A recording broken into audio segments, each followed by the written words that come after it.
Alright, hey everybody, this is Rustin Rose with Metalholic Magazine and Access Entertainment here on the tour bus in Boise with the wonderful guys in Prong, Tommy, Victor, right in front of you. The other guys are in the background hanging out. They may chime in here a little bit. It's Jason and Christopher and Art. Art Cruz! Say my name like you say his name. Really? Is it Christopher? Art Cruz. It doesn't ring. This is Jason and Art Cruz! Alright, you guys are on the second to last night of the pretty much the U.S. tour. You got one more date at Knotfest after you do San Francisco in a couple days, then it's back off to Europe. You guys have been really busy so far this year. Yeah. So, the new album, Ruining Lives, fantastic album. And I got to tell you, I really didn't even get a chance, because when the 90s happened, I sort of shut music down when grunge came in. So even though I've been doing this as long as you guys have been around, I didn't really get to learn and appreciate Prong until the last few years. Good. So I'm totally digging what you're doing with the new stuff and everything, and now I'm sort of going back and it's like finding these treasures that I didn't get to experience when I was younger.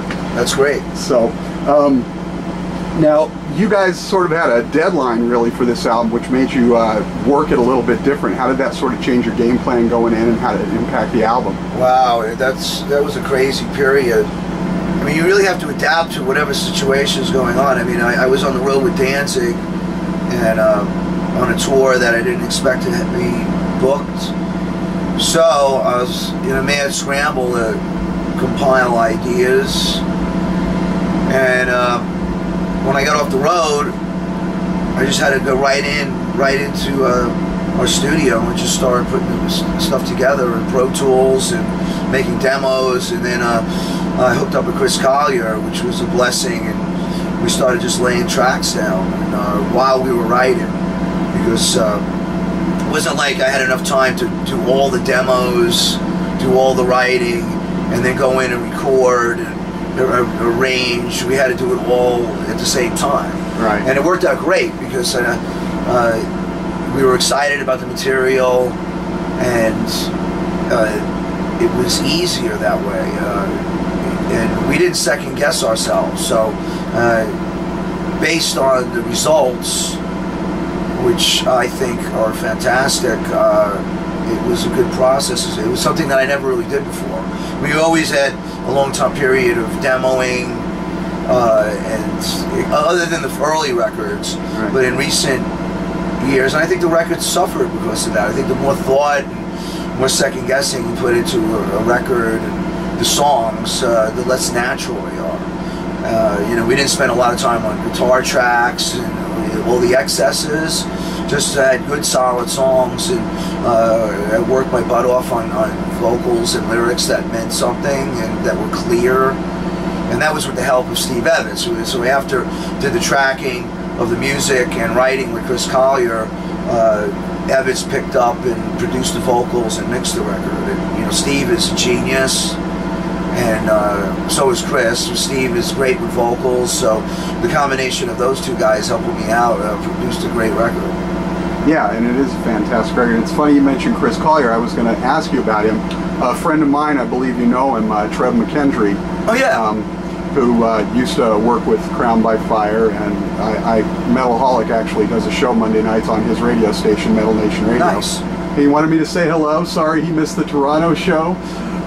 But yeah, he was working with Crown by Fire, and I believe you did a track on their new EP. Chris was working with them, I believe, and I think in turn Justin Manning did a song on your album. I mean, Justin is actually the link between all these things. I've been friends with Justin for a while, and out of all the LA guitar players, and there's a slew of them, he's the best. And you know, if he just applied himself a little bit more, he'd be top notch. But he's Justin, and he's a nut. But anyhow, he was telling me about Chris. He's like, dude, you gotta hook up with this guy. I'm like, there's a couple other people that I thought were prioritized to start working with other than Chris. So I was like, all right, Justin, I'll go out and we'll do a track with Chris. And it worked out great. And that was the first song, which was Chamber of Thought on the record. And, you know, Justin came back and played. We do dueling solos on it. So if you guys don't know Crown by Fire, they're an LA a metal band, and they're an excellent band. And, yeah, I mean, Justin I've known for a while, and he helped me out with Chris. Yeah, and it's your part on their EP sounds fantastic as well. So you guys just did. Well, actually, let me backtrack for a second. Every new Prong album maintains the band's signature, but you always expand on it and try new things. Yeah. So where did that evolution take you on Ruining Lives?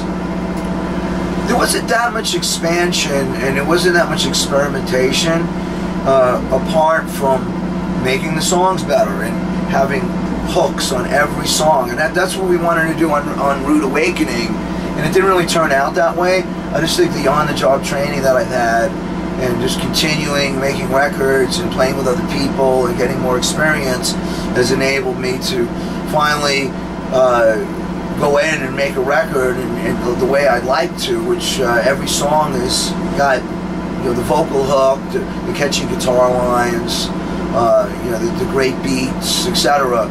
So, you know, in a day and age where, you know, bands put out records that have a couple of good songs and the rest of it's just mailed in, you know, I think we did a good job in making a record that was hard pressed to pick singles from, because I mean, they're all strong. They're really strong. I mean, in different directions. So I can mention Shaper of Thought. I mean, initially I thought that's a really strong song, and you know, for a hardcore thrash metal audience, you know, that would have been a good single.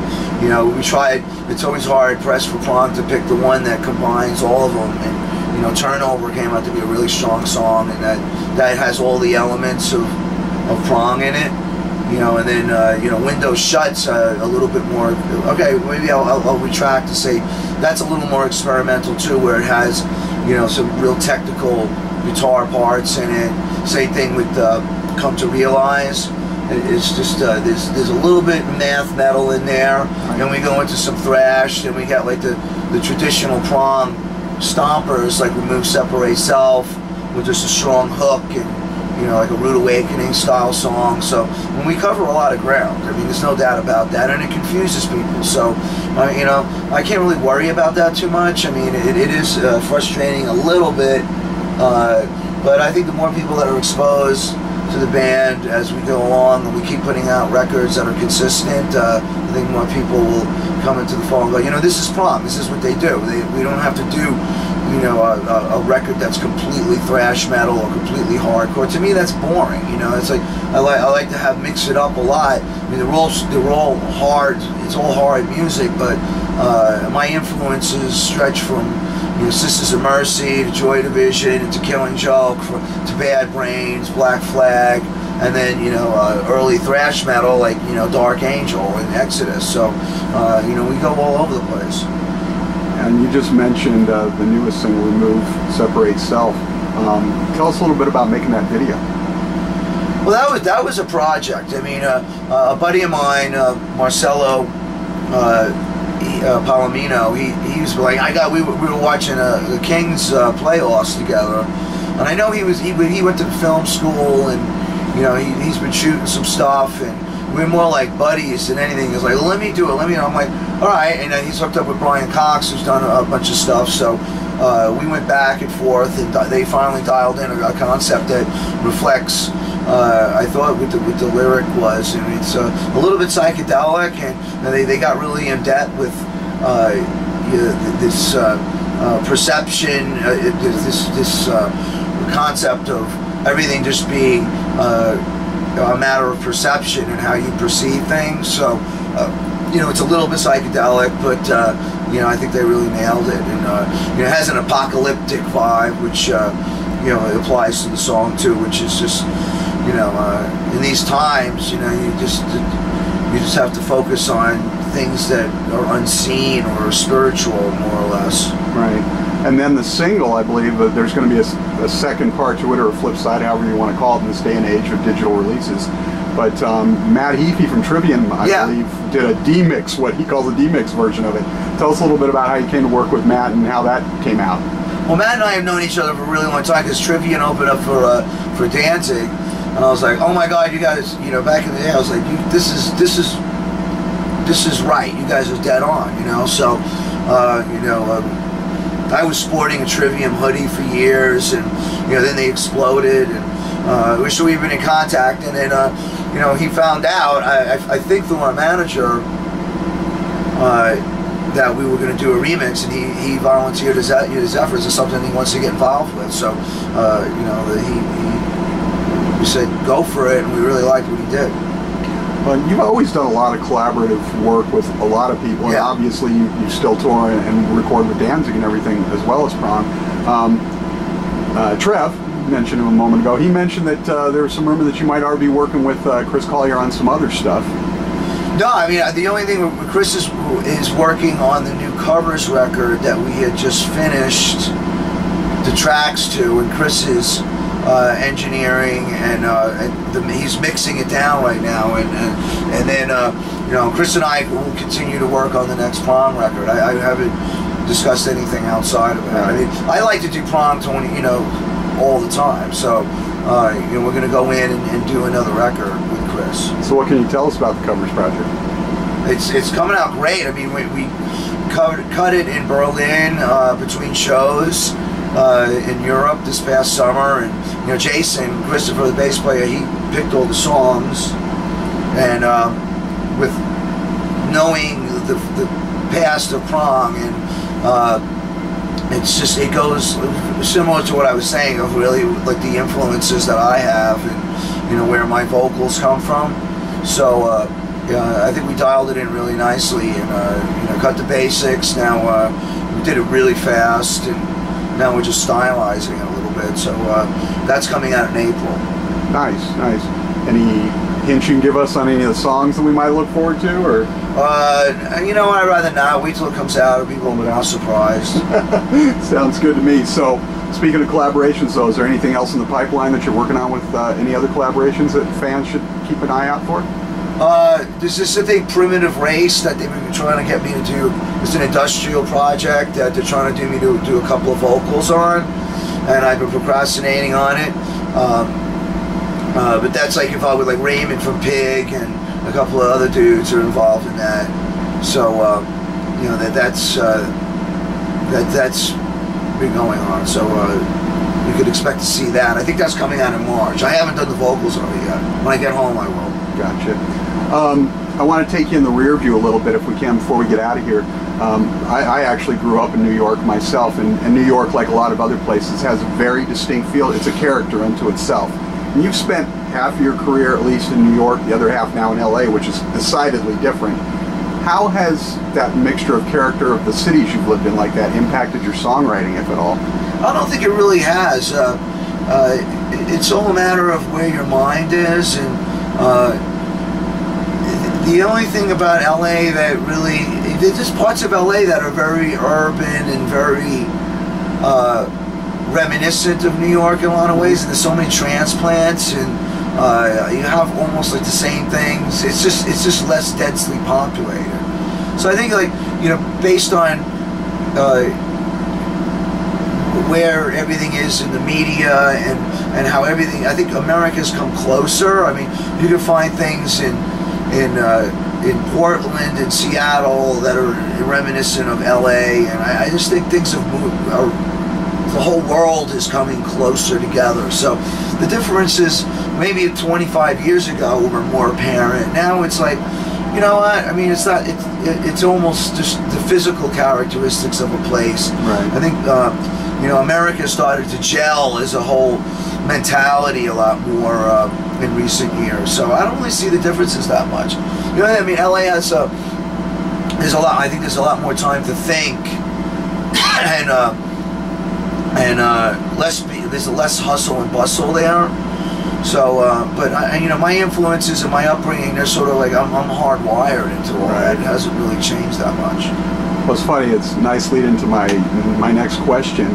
I got a chance to talk to Richie Weiss, who produced the first two Kiss albums. Oh man, that's great. He was in Dust. Exactly. And Brooklyn Trio, another power trio. Exactly. Kenny Carter. And you grew up. I mean, that was a little young for you, but a few years later, you grew up with all of that stuff. And I always love hearing about the history. So if you could take us back and talk to New York through your eyes and the music scene back when you were first starting out back then. Oh man, I mean, I could go on for hours about that. Essentially, I was there when punk rock started. I mean, Howie Pyro, I sort of grew up close to him, and we would go down to CB's when we were like 14, 15 years old. CBGB is a club. We go in, we would wait online. We'd get there around 6 o'clock to see the Ramones, in which we would play 2 sets. Right. So we get online, get there out of school, wait online for 2 hours to get in, and then we go in, order drinks at the bar because we're 15, and just get hammered, and then we go home on the subway. The first show I saw was actually the Dead Boys and the Damned. And I was like, this is how far back that goes. And, but on the other hand, I would go see Twisted Sister at like Beggar's Opera out in Queens. This is before the drinking age of 18 and before 21, way before that. And it used to be actually at one time 17, right. But they never carded anybody. We used to go in, I used to go anywhere, and I'd go out to the island. I would see Zebra. I would go, again, Twisted. There was a band called the Brats that were popular. Another guy, another icon. I used to go to Max's, Kansas City. It was Von Elmo, who I don't know if anybody, and you got to check this guy out. This guy was really influential on me. He was like the original Noise guitar player. He was out of his mind, this guy. So I was a huge Von Elmo fan. There's so many bands. There were so many clubs. There were so many things, and we used to, if we couldn't get in, we would sneak in. And then inevitably I got a job at CD's. And I was a sound guy there for 4 years, and I did all the hardcore matinees. So and I saw everybody from the Origins of Living Color to Suicidal Tendencies, the Cro-Mags, Bad Brains, Gnostic Front, Sick of It All. It's the second generation of hardcore. The metalcore bands like CLC, and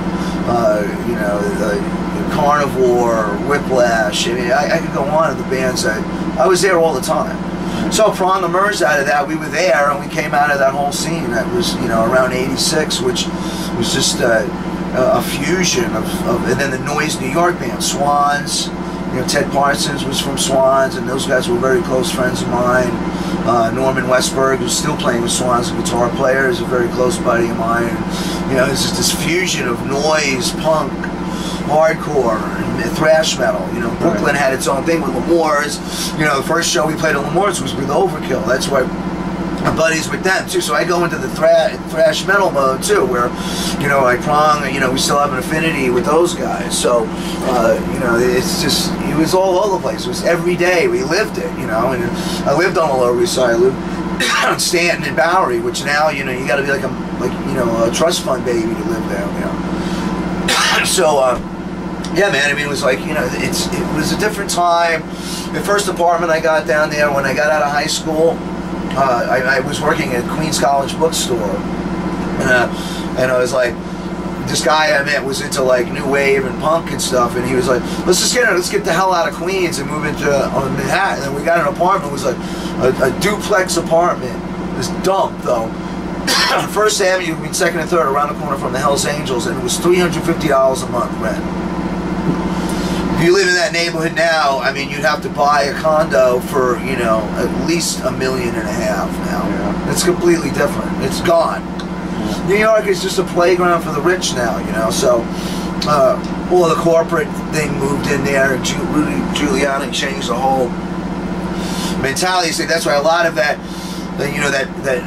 big mass money, franchise money got into New York, and I'll tell you, that's the same thing you see everywhere in America. And so it's in this generation. I got some young kids out on the road with me. They're like, there could be like a really decent, like, a mom and pop taco place over here, and they'd be like, why would we go there when there's a Del Taco in the area? It's all about, they've been brainwashed into the franchises, into the chains, into, if it's not on TV or in a shopping mall, they don't know what it is and they don't care. And it wasn't like that when we were kids. When we were starting out, it was like, if it was corporate, we hated it. And that was, if it was anything outside of our bubble in the Lower East Side of New York, we would question it. It was very alternative. Now the hipsters, they pretend to be alternative, but they're just as capitalist, corporate as anybody, these days. It's New World Order is coming. It's like, it's every day, every second passes, we're just going to be just completely more controlled by mass media, corporate mentality. Even if you think you're alternative, even if you think you're doing something different, you're really not. I'm speaking for myself too. I mean, we're all, there's no way, but that's just the way the world's going. So I accept it. I'm cool. I can make statements about it via my music, and I can go out and you know, and try to live off of playing guitar and having a good time. So that's my response to the whole thing. Absolutely. So last question before we get out of here. I don't want to steal too much more of your time, but 20 years ago this year, Cleansing came out, arguably, depending upon fans' opinions, your biggest, your best album of your career. You guys still play a good chunk of that at your live performances. Can you take us back? I know a lot of people are like myself. They love the trivia. They love to hear the stories. Is there a story or a memory or some trivia from back making that album that you can share with us? I mean, I sort of got priced out of living in Manhattan, and my wife at the time, she was trying to create a nest, so we moved out to Brooklyn, in Williamsburg, where now, like, you know, I could never afford to live there now. We lived in Brooklyn, and you know, this is before computers, before digital technology and everything. So how do you make a record? How do you do it? You know, and she did not like me, like, working, and she had a regular job, and so most of that record I wrote in a little tiny bathroom on an acoustic guitar in my bathroom in Brooklyn. So that's where all the songs were written. I didn't have a computer or a studio or anything. So I mean, a lot of it was just in my mind, you know, and it was. I mean, I firmly believe, you know, I don't want to get too, you know, woo-woo and spiritual about things, but, you know, that stuff is just given to me. It's like, it's not, like, for some reason, it just comes out of nowhere. Like, Snap Your Finger, Snap Your Neck, that song, that whole lyric, I wrote stream of consciousness. It was like, it just was written probably in 2 minutes. So it was just like, oh yeah, here's I came up with the idea of the song in my head. It was, as I said, it had to be given to me, because, I mean, where does it come from? So, I mean, I believe that if you do things right and you're open, and, you know, you release yourself to what I call the art gods, you can, you know, all this stuff just comes flowing in, and I'm like, right, okay, that sounds like a good lyric, and that bass line works, and then, you know, the song, then we went in and jammed it, and we played it, like, the first time at the first Rock Hard Festival in Germany, and like, we just said, we got a new song, we're gonna play it, and people just went ballistic, crazy over it, and we're like, wow, this is something to be reckoned with. So, you know, the same thing with some of the more recent songs too. Like when we started playing Turnover, it was just like, holy crap, man, this is a song and Revenge Best Served Cold. You know, these songs just, you know you have something good when people are digging it. That's what makes the whole thing fun, you know. It's like, I could go up there, well, I couldn't, but, you know, you could write a million riffs, sit there, and I could sit in front of that laptop and dial in. You could go through YouTube and figure out every arpeggio and try to figure out every song that's ever existed and try to be, but I just think that's the wrong way to go about it. I think, you know, music is like, it's still the same way as the old blues guys, where you just, they didn't have any media or anything to grab anything from. They just sat with a guitar. They didn't even know how to tune the damn things. They tuned it the way they wanted to, and that's where rock and roll started from. These black guy Delta blues guys, and they had no reference. It was just completely spiritual music that came in through their souls and very organic. Yeah, I mean it's about, and Neil Young is another example. I mean, a lot of these metal kids was like they couldn't even listen to it, but to me that's like, holy crap, this guy wrote like so many good songs, and his guitar playing is amazing, because it's just natural, you know. And, you know, the same thing applies to a lot of the old, like, you know, Clapton, Richie Blackmore, and all these guys, you know. They were about coming up with songs, creating their own style, rather than, you know, just impressing people with calisthenics of guitar playing and stuff. So Prong is one of the only bands around still that, you know, that have that ethic.